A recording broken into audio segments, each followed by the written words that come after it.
is in the building. Yo, definitely shout out to Unique Mecca Audio. Shout out to my man Mac Mean in the building. Yo, it's a whole lot going on. I hope y'all checked out the Pat Porter show I did yesterday. I'm gonna do some more on some of the clips that Vlad is doing on the Pat Porter situation story. It's time to hear her speak again, and it's okay. We heard many other people speak again, so why not hear her speak again? Because she was actually there on the scene. Definitely shout to my man Mecca Audio. You know what I'm saying? A lot of you guys, he's a mainstay in New York. He's bigger than what you would call an OG. He was outside when the streets was changing names to certain narcotics. He was outside. Angel was popping. Shout out to Chi-Town. For those that's not from the United States of America, he was a part of that mainstay. When the drug of choice changed, he was part of that rotation. Now, there's a lot of guys that we speak about on these platforms that never really had a chance to sell a certain type of drug. I'm gonna call it hard right now because we're in the first 1 minute of the show.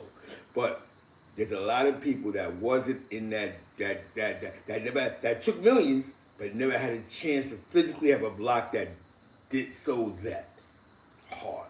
A lot of people sold soft, and they made a lot of money off of selling soft. Now, what other people chose to do with their soft, that's their prerogative. But a lot of these guys was different, and Uptown was known as a spot where you could get the soft at for a nice price. That was just the word on the streets in those 80s. We're going to touch on that later on with another Pat Porter story because the game changed around 83 with the prices. A lot of prices began to change after 83 to 85. And that sort of, you know what I'm saying? Definitely salute. Definitely shout out to Unique. Now, Unique was mentioning the story about the Wild Cowboys. The Wild Cowboys is a crew that a lot of people that don't know will believe that they started in the Bronx on Cypress Avenue. You may have heard about the raids, the buses, Mercedes, Platano, Nelson Cepatelli, whoever his name is, his brother, Lenny, you know what I'm saying, the brothers. But the Wild Cowboys actually started in Washington Heights. And just like most other crews, they started out in the stick-up gang. They was getting money, but they was robbing other hustlers at a higher rate. Because normally when we talk about guys that was robbing hustlers, we're speaking about the Tom Crosses, we're talking about the Randy Laws. But no, these guys was a little organized where they had police cars, had the police jackets, had the sirens, and when they jump out on you, they'll go, listen, get them, throw them in the back of the car.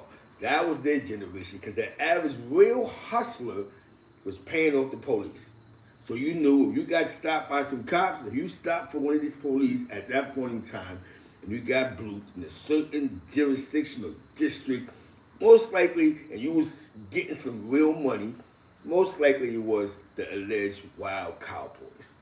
Now, a lot of the names that y'all hear about these Wild Cowboys are a little more different because it's not, like I said, you're not going to hear Mercedes' name in this conversation. Not saying that he wasn't around. It's the original foundation of the Wild Cowboys that come out of the Wild Cowboys gang. You can buy this book. It's called Something Marauders. You know what I'm saying? They come out of Washington Heights. Now, a part of history in Washington Heights is there's a situation that happened in Washington Heights. Hold on.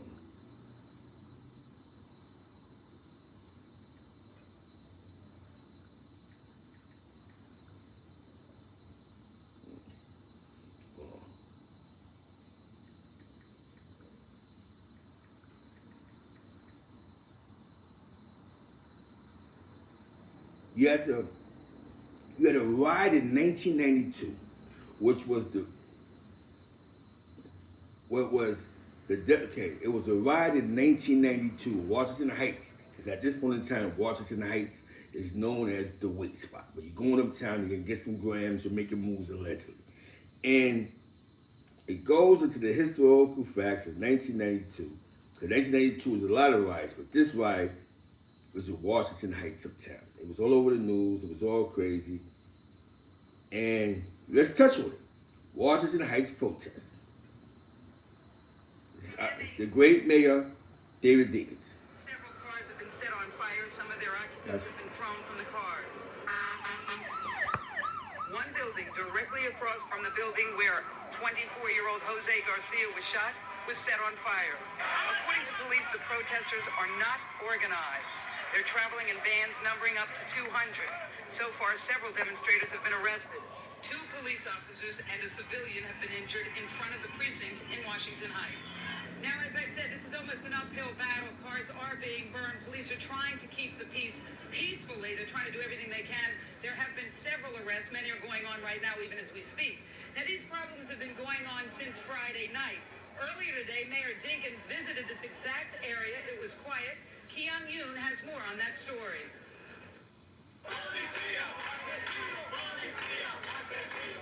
Angry Washington Heights residents called the police assassins, meanwhile keeping a watchful vigil over a makeshift memorial to Jose Garcia, who would have turned 24 today. The part-time bodega clerk was killed Friday night by 34th Precinct plainclothes police officer Michael O'Keefe, a death that sparked violent community protest. Community leaders like City Councilman Guillermo Linares scrambled to calm the growing outrage in the community. In the afternoon, Mayor Dinkins paid a visit to the grieving family of the victim. I came to pay my respects and offer my condolences to the family and to assure them that everything that can be done will be done, thoroughly investigate the circumstances of this death. Witnesses insist the unarmed man pleaded for his life as Officer O'Keefe beat him repeatedly with his police radio, then shot him in cold blood in the lobby of this apartment building. But the police account is that Officer O'Keefe found a fully loaded .38 caliber revolver on Garcia. Residents accuse O'Keefe of being a crooked cop who allegedly ripped off drug dealers. Investigators have yet to question O'Keefe, who's called in sick every day since the shooting. The incident comes at a time when the 34th Precinct, along with several others, is under investigation for corruption. Do you feel that this incident is going to accelerate the investigation of police corruption in the city, especially regarding the 34th? I think it ought to be understood that an allegation of police brutality, which is what exists here, is not the same as an allegation of corruption. An autopsy by the medical examiner ruled the death a homicide, but revealed no evidence Garcia was beaten, disputing witness accounts.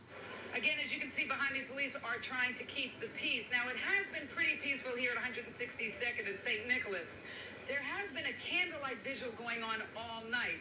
Some of the supporters of Jose Garcia have lit candles in memory of him. They have also painted murals on the walls adjoining the building where he was allegedly shot by that police officer. However, at times, M80s are being thrown, bottles are being thrown, and it is total chaos.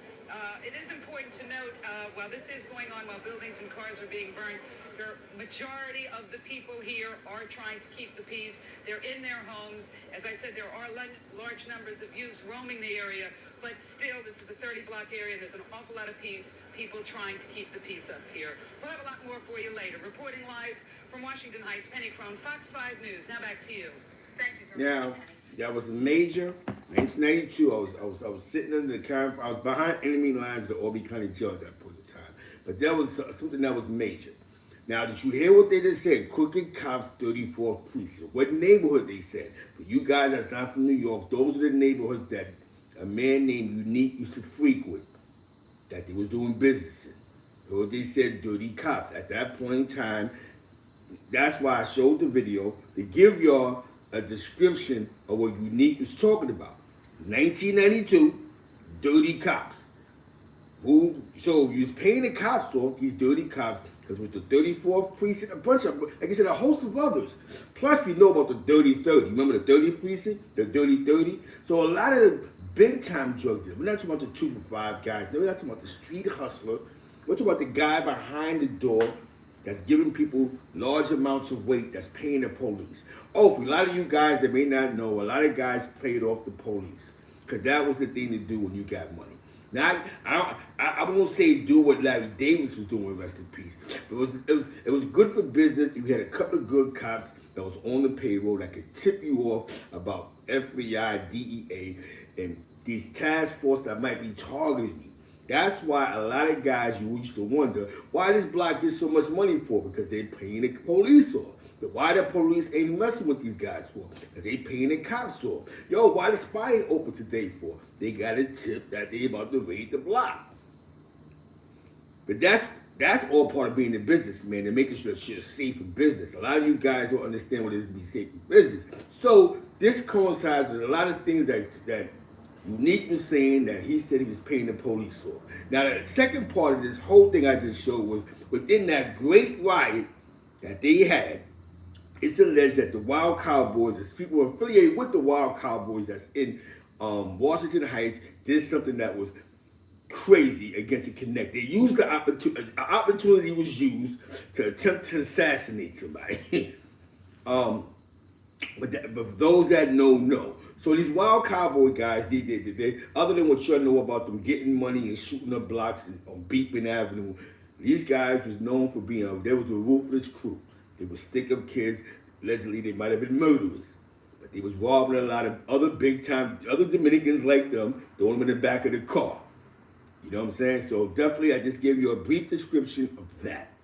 Now, on another note, you know what I'm saying? So what Unique was speaking about, I remember growing up and hearing about different stick up crews that was a little more not traditional. A little more, they throw the police uniforms on with the sirens. You probably hear about them now. You got guys that run around like they police and they be snatching up big time drug dealers. Throw them in the back of the truck.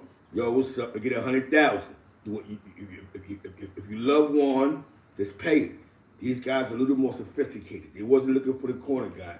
They was looking for the man, the boss. Plus, allegedly, these guys was also taking alleged hits. You know what I'm saying? So it was really a well-oiled machine. But a lot of you guys may remember them just from the Bronx, from being on Beekman, 138th, Cypress Avenue. But they did start in that area that Unique was in, which is Washington Heights. Yes, they was. And they played and you heard what they said about the dirty cops and the cop. You heard the story. That riot was a big riot in 1992 in New York City, uptown in Washington Heights. Now, the Boobie situation. The first time I heard of the Boobie Boys was the rapper Rick Ross, right? But then I heard Unique speak. And when Unique spoke, he mentioned about the Boobie Boys, about Black. Now, the funny story about the Black thing was, Black was in VA getting money. But it's alleged that Black, the Boobie Boy, was doing some type of business with Noriega. You know what I'm saying? I don't know how true that is. Now, this is that VA flow. Norfolk, Virginia. A guy from Miami. These guys was heavyweight players. These guys was heavyweights. These guys was heavyweights, you know what I'm saying? And it's weird because when you hear the story, like, oh shit, this is what Ross was talking about. So I got something for y'all, the Boobie Boys. 1992, I was running around the great streets of Albany, New York, trying to get a couple of twos and fews. I caught a case. And I wound up doing like 8 months for that shit in Albany County Jail. Definitely shout out to my team that was around me. Man, Austin, shout out to Austin from Stinking Lincoln, you know what I'm saying?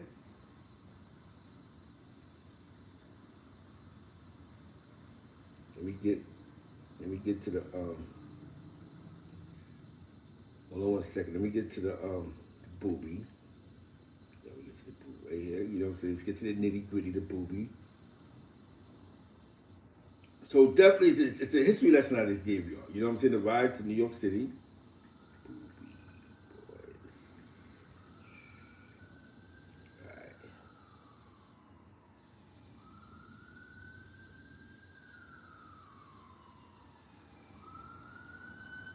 Okay, it goes, Associated Press News, Miami gang member gets life in jail. Miami, the leader of a drug gang authorities say worked to kill off its competition while building a cocaine smuggling empire was sentenced Tuesday to life in prison without parole. This is June 6, 2000. Kenneth Boobie Williams was head of the Boobie Boys gang, which authorities say committed 35 murders to establish drug operations that smuggled 85 million of cocaine across Florida and to 12 other states during the 1990s. Williams and 6 other gang members, including his right-hand man, Ephraim Cruzado, received life terms. 3 others received 30-year sentences. They were convicted in cocaine distribution conspiracy case and a jury trial last month between 1990 and 1998. Gang members killed to establish their turf and to retaliate against rivals as they built their own drug empire, authorities said. Although no murder charges were a part of the federal indictment, jury members were shown gruesome pictures of drug crime victims, supplemented by the testimony from former gang members turned government witnesses.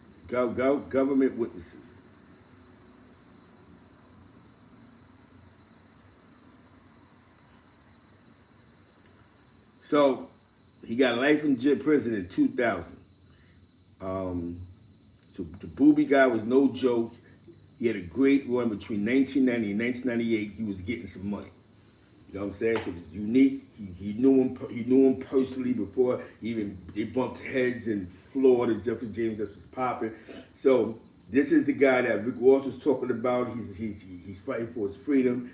Hope all goes well with him fighting for his freedom. But exactly from 1990 to 1998, he had a great run.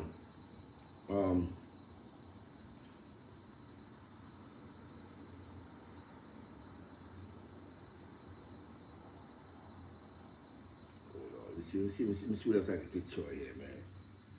So that's the Boobie Boys, definitely. So look, the Boobie Boys story is attached, because, like I told you, Unique is telling his life story. And as he's telling his life story, the Boobie Boys was a situation from his family in Florida. Now, mind you, like I told you, we knew him as Mr. Club, Mr. 2000. We didn't know that he was in these mega mixes that he was in. That's how you know when you move smart.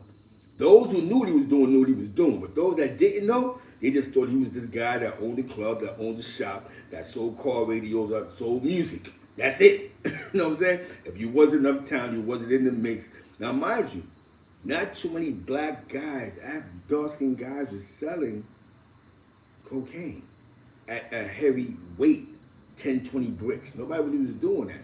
So, what definitely probably had him someplace, so he's Jamaican, he's West Indian, even though, you know what I'm saying? So, that's smooth. The guy was Unique was moving and shaking. Now this is what he said on Vlad, and definitely salute to Vlad. Great interview. You know what I'm saying? Cavario did great questioning. It's great when somebody who's interviewing actually know you. So you get a better interview out of that. When it comes to the street shit, somebody knows where to stop you at, where to stop at, really know where to ask you the questions at, how to get to the get down. So definitely Cavario, that was definitely a good look. Let's get this.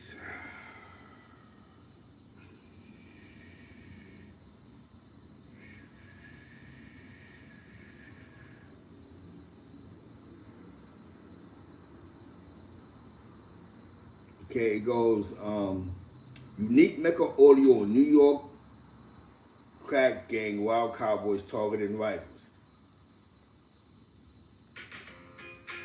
Definitely shout out to Vlad. I can give you that amazing content. I can give you the main piece of the pie.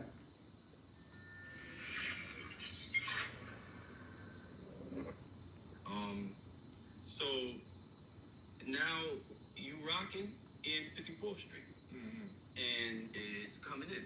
Now, when he says 54th Street, for those that's not from New York, 154th Street, not 54th Street downtown and Midtown. He's talking about 154. That's that way. When we say like 12th Street, us uptown, we mean 112th Street. Yo, we from 11th Street. Yo, you know what I'm saying? We're not saying East 11th Street. Yo, you know what I'm saying? When I say East 11th Street, this is how I would say it. Yo, Zeke, where you going? I'm going downtown to 11th Street. Yo, where you going? I'm going to Midtown, 54. That would be my lingo of letting people know where I'm going. If I'm saying, yo, Zeke, where you going? I'm going to 40th. You know where I'm going. Oh, Zeke going uptown. You know what I'm saying? They might ask you what avenue, though. Yo, I'm going to Lenox. I'm going to 8. You know what I'm saying? So definitely, we just have a different slang for how we say these blocks. And you were doing the little 10 keys a day, whatever, but then it starts to get a little heavier. But that's what I'm saying. It got so heavy, I had to leave. I went up to Broadway. You understand? I took my game up to Broadway. That's what I was getting at. Is that when I was in Florida and I brought all of this down in Florida, that's where all my family members is at, and that's where Uncle Dave was at. Now it's funny. 8th Avenue is considered Harlem. Broadway, when he went across, that's more so Washington Heights. Depends on where you at, Sugar Hill. But when he was at Down the Hill, no. Where he was at Down the Hill, some people may call it Sugar Hill too, but a lot of people call that Harlem as well. When you go up the hill, that's B-Way, Slade, Broadway. Up the hill is Riverside, Broadway, Amsterdam, Hamilton Place, St. Nick. I can say St. Nick could be considered Sugar Hillers, right? I mean, Sugar Hillers, you know what I'm saying? Depends on where you at. Washington Heights, you know what I'm saying? But those are the blocks. So those that's not from New York City. That's West Harlem, you know what I'm saying? But you got the Sugar Hill section, depends on where you at, the lower numbers. And Uptown is more so Washington Heights. Then you got, when you go further up to Dykeman and Inwood and all the other shit, you know what I'm saying? Uncle Dave had a house down there. That's where we're going to talk about later on the How Could I Be Down there with, 5-5 Freddy and everything, first birthday party. But I'm down there and I bought the green MPV down there, the yellow MPV down there, the black Saab, the black BMW convertible, everything convertible I'm naming, so you already know. Yeah, I'm on that cocky shit. I need the top off. You know what I mean? There's no reason for me to be trapped with a goddamn roof over my head when I know these crackers is on my neck trying to lock me up. You know what I mean? So I want my roof off. But now, and just to show you, give big shout out to Boobie from the Boobie Boys. You understand what I'm saying? When I first went down there and I bought all these convertibles down there, my family member, my own family would tell me, oh, be careful, you go out there, the Boobie Boys out there. I got my Tech 9 on the seat of my Mac 10. I'm not worried about Boobie Boy or nobody. And I didn't know who they was talking about. But then I found out that it was Boobie. I know Boobie from Norfolk. Boobie was hustling in Norfolk with me, and he know my gangster. I know he's gangster. He ain't nothing nice. You understand what I'm saying? So, he down there doing his thing, and but he lives in Miami. Well, I don't know where. I know that he came from out of town, and they said he from Miami, but they say anybody from Florida from Miami. Like, dude come from upstate New York, and you go to Virginia, they say they're from New York. Yeah. You know what I mean? So I didn't know, but when they kept saying the Boobie Boys, you understand what I'm saying? But we just call Boobie Black in Virginia. Yes. You know what I mean? I mean, for people who need a more contemporary context, the earlier rap songs from Rick Ross, yeah, he talked about Boobie Boys, the Boobie Boys, talking about Kenneth Williams, and referred to black. That's what he's talking about. Yeah. You know what I mean? Yeah, so, Boobie was down there in Norfolk. That's where his case from. He's still fighting, so ain't nobody telling because, YouTube trying to blow everything out. Right. But you know what I mean? Boobie down there hustling with me. Just like everybody else down there hustling. But I don't know, but I know him as Black down there. But I get to Miami, and my cousins and them talking about the Boobie Boys like they the boogeymen, and they're going to do this and that. Now, I'm driving my convertible. I got my Tech 9 on the street. The police want to try and pull me over. I'm shooting to get away, and if I can't get away and it look too hectic, I got to do what I got to do. That's why I'm telling y'all, don't get involved in crime. Go watch Unique Mecca audio so you can hear the stories, all this crazy stuff, and listen to the message that I'm telling you it wasn't worth it. But that's where my mentality had to be. Because don't forget, we got the Wild Cowboys in New York. That's right. Rest in peace to Big Andre that wound up ODing in Allenwood. I was with him in Lewisburg. Yeah, he wound up ODing, saved up all his drugs and ODing. I'm going to tell it on my Unique Prison stories. But, Big Andre, you know what I mean, was down with the Wild Cowboys. The Wild Cowboys, dudes that went out and got LTD cars. You know what I mean? And put the fake lights on the top and got the fake police uniform and drove around like they was TNT and pull you over, ask for your license ID, show them your license ID, they bust you in the head and throw you in the trunk and tell you call your people and tell them to bring me $100,000, $200,000. So I'm not stopping for no goddamn police when you got people like that out there. That's right. You know what I mean? So, and, I even had attempt murder against 2 police. You understand what I'm saying? But, you don't know who the hell is police then. That's right. You know what I mean? And then I had to pay the police off. You know what I mean? So when the police had no business to mess with me any goddamn way. You understand? So if somebody pull up on me, say they police, I'm shooting. You understand what I'm saying? And no disrespect to the NYPD, but I'm just saying because I don't know if it's one of the Wild Cowboys or whoever. We figure that shit out in court. You know what I mean? Because a dead man can't tell no tales. Right. You know what I mean? So I need to be alive to explain to the judge that I thought that was the Cowboys. You know what I mean? The Wild Cowboys, the criminals. You know what I mean? See, and that's funny.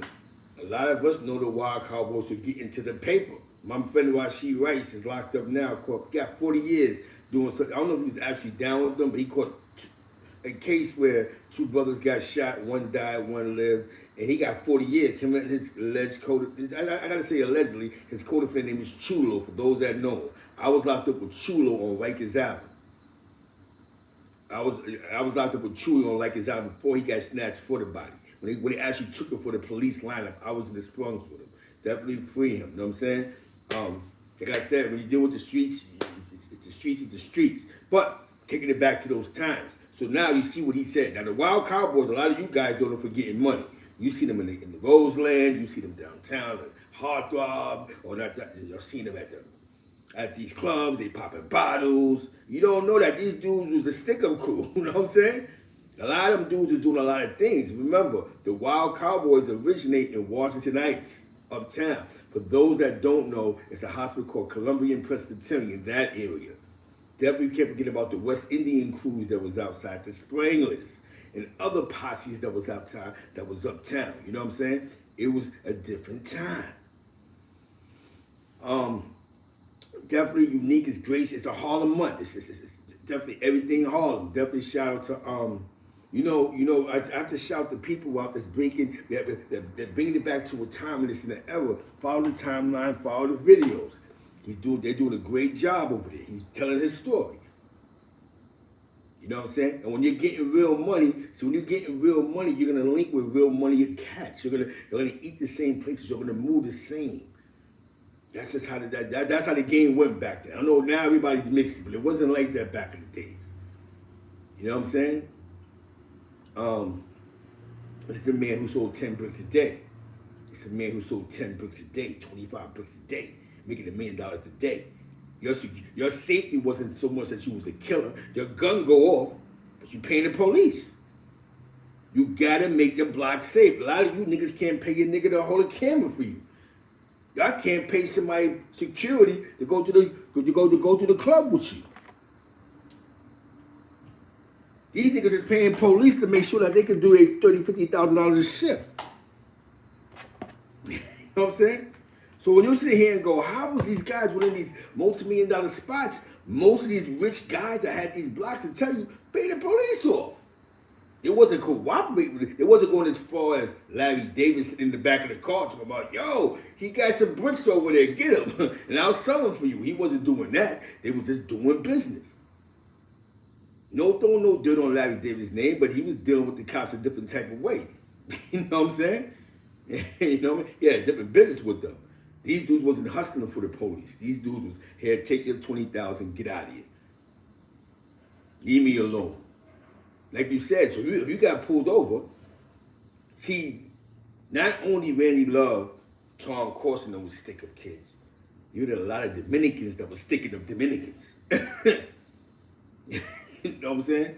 A lot of Puerto Ricans. But they was a little more sophisticated because they wasn't looking for the guy on the corner.